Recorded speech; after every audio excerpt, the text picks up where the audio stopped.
Hey, my name's Jake. I have a 2003 Calabria Pro V for sale.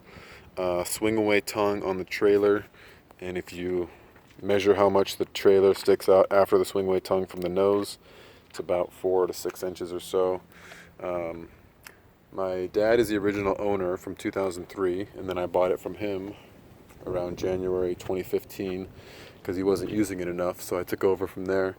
So under this sticker here is the original hand-painted license plate or whatever you call it for a boat. Boat's always been stored indoors, whether it's stacked storage at the lake indoors or in my garage right over there. Don't ask me how it squeezes in there, but it does. But the boat's always been stored indoors, and the trailer was stored outdoors until I took over. Hence the fading paint, the oxidizing paint. But there really isn't much rust on the trailer, just a little cosmetic stuff. Since I took the boat new, the trailer work was done. That is a brake flush, clean out the brake fluid. The brakes on the trailer work great. I'll wait for this plane to go by. Sorry for the pause.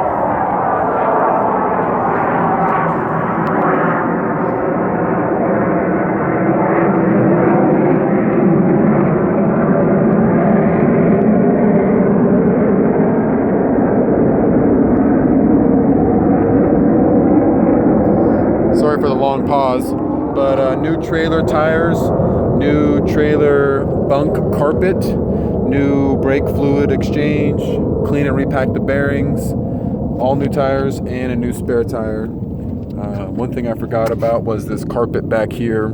It's the carpet that covers the fender for rocks that get kicked up against the boat.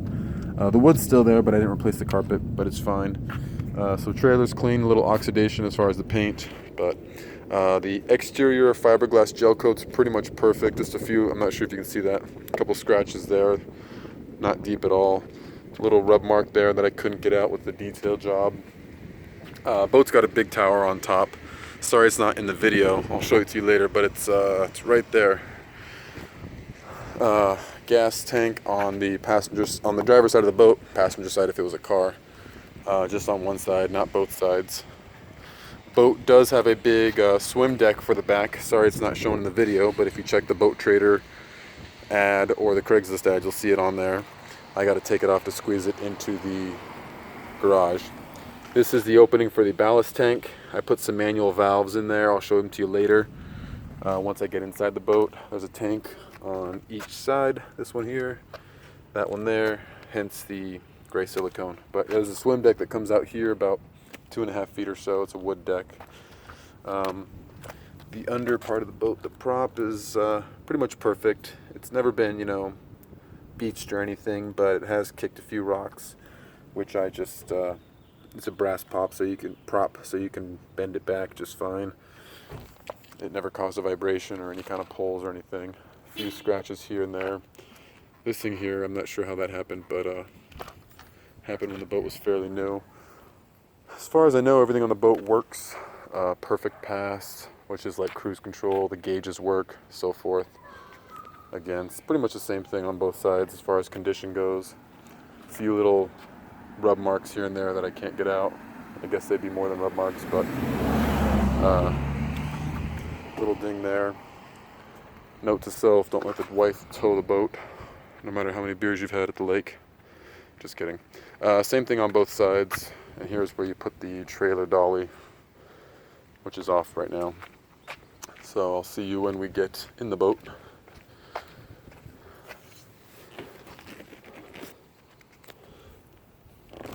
Sorry if I'm making you dizzy. Boat is pretty clean inside and out. The upholstery is not stained or anything, but there are a few tears at the seams. Let me see if I can get a good view. There we go. Kind of does that number throughout the boat. Hasn't really been stretching out or growing too much. There's another one. Sorry, excuse me. Hasn't been stretching out or growing too much since it started doing that, which was a few years after we bought the boat. Around 2005 or 2006 is when we noticed it. It's probably a few more here and there. There's another one. No major tears or anything, obviously excluding that one there. And on the back sun deck, there's that one there too. But upholstery is in pretty good shape. quite a bit of storage on these boats. I don't know, I got friends who love to bring shit. I hate bringing shit to the lake, just gets in the way. Here's all the gauges, everything works. Pretty much like any other boat. Turn the bilge off, not that it matters. Perfect pass, it's like cruise control for a boat. It's a lifesaver if you're wakeboarding or water skiing. Storage under the boat. And let's take a look at this ski locker, or whatever you want to call it. So earlier when I was at the back of the boat, I mentioned that valve that I opened for the ballast, or the valve for the ballast system. This is wood, by the way, plywood with carpet on it, so I just pulled it out of the boat and cut a perfect little square hole in there and put a manual valve. That way you don't have to use the electric motor because it keeps burning out. You too. So the boat originally comes with electric controlled ballast valves, which are gravity fed for the hard tanks, which are under the floor of the boat. After replacing those valves, the electric ones a few times, those gears keep burning up on them. I said to hell with it and put some manual valves in there. To my knowledge, you can still replace them back to the original way with the electric valves, but I think you'd prefer the manuals, which you just open from. You open them manually. You stand on the swim deck, open this tank, open this door here, open that valve, and it'll gravity feed the ballast tanks in about 45 seconds. Then you close them. I don't know a whole lot about stereos anymore. I used to care when I was younger, but it's got a big JL amp. I'm not sure if it's still a big amp compared to today's standards.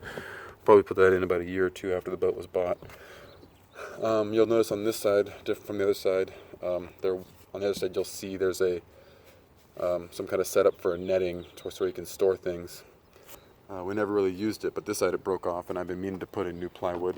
Just haven't gotten around to it. Didn't really seem necessary since we never used it anyways. Engine bay's clean, no rust. Sorry if I'm making you dizzy. It's a 350 Mercruiser, 165 hours on it. Just found out today. There's no hour meter on the boat, but I took it to the shop, and they put a scanner on there, kind of like a data link connector for a car, but for boats. And they pulled 165 hours off the ECM. Most of those hours were between 0 and 750 RPM, as if you're at idle or barely in gear. That was the majority of the hours. I'll show you that later. But 350 Mercruiser, never had any problems with it, no rust. Always did a oil change at the beginning of the lake season every year. Oil filter. New spark plugs today, just put those in. And a couple of years ago when I took over the boat, new fuel water separator and new fuel filter, and that's it pretty much. Spark plugs, fuel filter, fuel water separator. And this is what I was talking about, the cosmetic cover where you can put stuff underneath. No one ever really uses it, but you can see it's coming off on this side too. It was worse on the other side. That's when I just cut it all off completely. Maybe put a staple in there. But same thing going on over here. Took out that plywood and took a skill saw, cut a nice clean hole there so you can reach your hand back there and you'll feel that manual valve. Pull it up to open it, push it down to close it, and you got a full ballast. The ballast on this boat is gravity fed, no pumps needed. I'm not sure if I told you that. If I did, sorry to repeat myself. Let me wait for this plane to go by.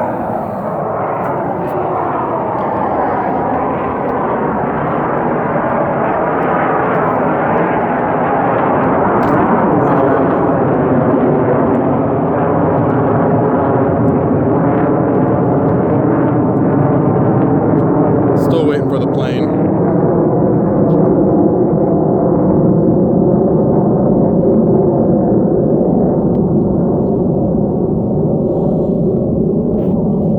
Alright, here's the tower. I didn't have any manpower to help me put it on. That's also the bimini just hanging off the tower, but when the tower's on the boat, you'll see these two legs down here each side, and there's a wakeboard rack. Needs new bungee wakeboard rack on each side, and then some lights too. I don't recall ever using the lights because never skied at night. And then a couple tower speakers as well. That way the wakeboarder or a water skier can hear the music from there, from the boat. But those legs on the tower, they mount pretty high up on the boat. The bottom mount goes here, top mount goes up here. I just have to take it off if I want to make it fit into the boat fit low enough into the garage. But it's a pretty tall tower. I'm 6'4", and from standing on the floor of the boat, I don't really recall bending down much so my head would fit under the tower. So maybe it's a 6-foot tower from the floor of the boat up. And it's got a custom bimini too that I bought a few years ago. Kind of estimating it starts about here, halfway through the boat, as far as shade coverage goes. And then probably ends somewhere close to here, so it provides a lot of coverage. And the guy who made it for me had a pretty good idea. He put a zipper on the back of the bimini, so if anybody wants to extend into a second piece, they can. It'll cover majority of the boat, which is really handy for those long trips you get burnt out on the sun. Here's your tow hook for the water skiers, tubers. And your tow hook, tow knob, whatever, for the wakeboarders, whoever wants to be on the tower. My name's Jake. Give me a call if you have any questions. The boat is located in San Diego. 165 hours on the motor. Practically the original owner. My dad's the first owner. Boat's always been stored indoors, out of the sun. Trailer was stored outdoors until recently, but just oxidized paint. Give me a call if you have any questions. My name's Jake. My number is area code 602-616-9943. And I'm estimating the boat weighs about 3,500 pounds, the boat itself, and the trailer probably weighs about 1,500 pounds. If you're wondering what kind of car you need to pull it with, you got the 4Runner there, which everyone always questions, but tows it just fine. I'll have a full tank of gas in the boat, full tank on the 4Runner, load the 4Runner up with people. No problem at all as far as going up the launch ramp or heading up the passes on the freeways and stuff. Again, Jake Barnier, give me a call, 602-616-9943. Thank you.